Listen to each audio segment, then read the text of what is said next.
Salam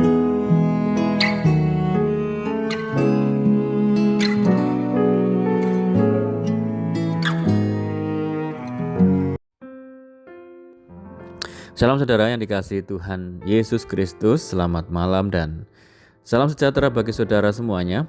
Saya kembali menyapa bagi saudara yang ada di Indonesia dari Sabang sampai Merauke, baik yang di kota maupun yang ada di desa, sampai di seluruh pelosok tanah air, dan saudara semua yang ada di Malaysia, di Sabah, di Sarawak, di Kuala Lumpur, di Singapura, di Amerika Serikat. Senang sekali kembali lagi menjumpai saudara pada saat ini. Dan kiranya damai sejahtera dan sukacita daripada Roh Kudus senantiasa melimpah-limpah dalam hati dan kehidupan saudara semuanya. Dan kiranya saudara semua dalam keadaan baik, dalam keadaan sehat selalu, puji Tuhan. Selamat datang kembali di Pokok Anggur bersama saya Yosia Krispianto. Mari saudaraku, sebelum kita bersama-sama merenungkan firman Tuhan, mari kita bersatu dalam doa. Bapa di surga, Bapa yang baik, yang penuh dengan kemurahan, kebaikan, kasih karunia, berkat. Bapa yang kami puji, permuliakan, hanya di dalam nama Tuhan Yesus Kristus kami sungguh mengucap syukur, berterima kasih karena pertolongan dan penyertaan Tuhan di sepanjang hari ini, sehingga kami boleh dimampukan Tuhan untuk melewati hari ini, hari yang Tuhan berikan bagi kami untuk kami melakukan tugas-tugas kami, melakukan aktivitas kami. Itu semua karena berkat pertolongan daripada Tuhan. Dan pada saat ini kami kembali rindu ya Tuhan untuk merenungkan firman-Mu. Berbicaralah kepada setiap kami, urapi kami ya Tuhan, jamah setiap hati kami sehingga kami memahami maksud firman Tuhan. Terima kasih Tuhan, kami siap merenungkan firman-Mu hanya di dalam nama Tuhan Yesus Kristus kami berdoa. Amin. Puji nama Tuhan, saudara yang dikasihi Tuhan Yesus. Pembacaan firman Tuhan pada saat malam hari ini terambil dari 1 Korintus pasal 15 ayat yang ke-58. Demikian firman Tuhan. Karena itu saudara-saudaraku yang terkasih, berdirilah teguh, jangan goyah, dan giatlah selalu dalam pekerjaan Tuhan. Sebab kamu tahu bahwa dalam persekutuan dengan Tuhan, jerih payahmu tidak sia-sia. Puji Tuhan. Saudara yang kasih Tuhan Yesus, firman Tuhan memberi sebuah nasihat yang sangat penting untuk kita, dan nasihat itu sangat relevan dengan kondisi dan keadaan kita hari ini saat menghadapi hidup yang penuh dengan tantangan dan perjuangan, yaitu berdiri teguh, jangan goyah, dan giatlah selalu. 3 nasihat ini menggambarkan sebuah kualitas untuk menjadi pribadi yang kuat. Harapan untuk menjadi pribadi yang kuat ini ternyata dilandasi pada sebuah keyakinan bahwa apapun yang kita perjuangkan atau harapkan tidak pernah sia-sia. Atau jika pernyataan ini dimaknai secara terbalik, apakah yang kerap membuat kita putus asa, goyah, dan menjadi apatis? Yaitu ketika kita menganggap apa yang kita lakukan adalah sia-sia. Yang penting dan perlu kita pahami adalah mengapa orang bisa mengira apa yang dikerjakannya sia-sia? Jawabannya adalah hal itu bisa terjadi karena kita tidak memahami akan bagaimana Allah menyatakan kasih-Nya kepada setiap kita. Di dalam Roma pasal 8 ayat yang ke-28 mengatakan, kita tahu sekarang bahwa Allah turut bekerja dalam segala sesuatu untuk mendatangkan kebaikan bagi mereka yang mengasihi Dia, yaitu bagi mereka yang terpanggil sesuai dengan rencana Allah. Saudara, tidak sedikit orang menyimpulkan bahwa kegagalan, ketidakberhasilan, peristiwa-peristiwa yang negatif adalah kesia-siaan.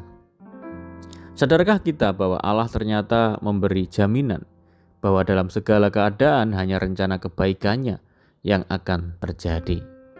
Tuhan dapat memakai keadaan yang sifatnya negatif sekalipun untuk kebaikan kita yang dipilih dan dikasihinya. Ada berbagai peristiwa dari cerita para tokoh-tokoh Alkitab yang dituliskan secara terbuka yang menyatakan bukan hanya peristiwa kebaikan atau keberhasilan, tetapi juga mengenai kegagalan, kekecewaan, pengkhianatan manusia kepada Tuhan dan panggilannya. Tetapi apakah kemudian rencana Allah berhenti atau rencana Allah telah gagal? Apakah sia-sia hidup mereka, saudara? Jawabannya adalah tidak. Kita tahu, saudara, bahwa panggilan dan rencana Allah bagi mereka tidak pernah gagal. Demikian juga dengan hidup kita saat ini.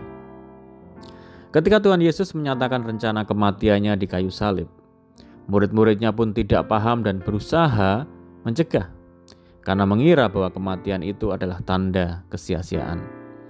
Tetapi saat ini kita melihat bahwa peristiwa salib justru menjadi peristiwa kemenangan Kristus atas dosa. Dan karena itu juga memberi kita kuasa untuk menang atas dosa.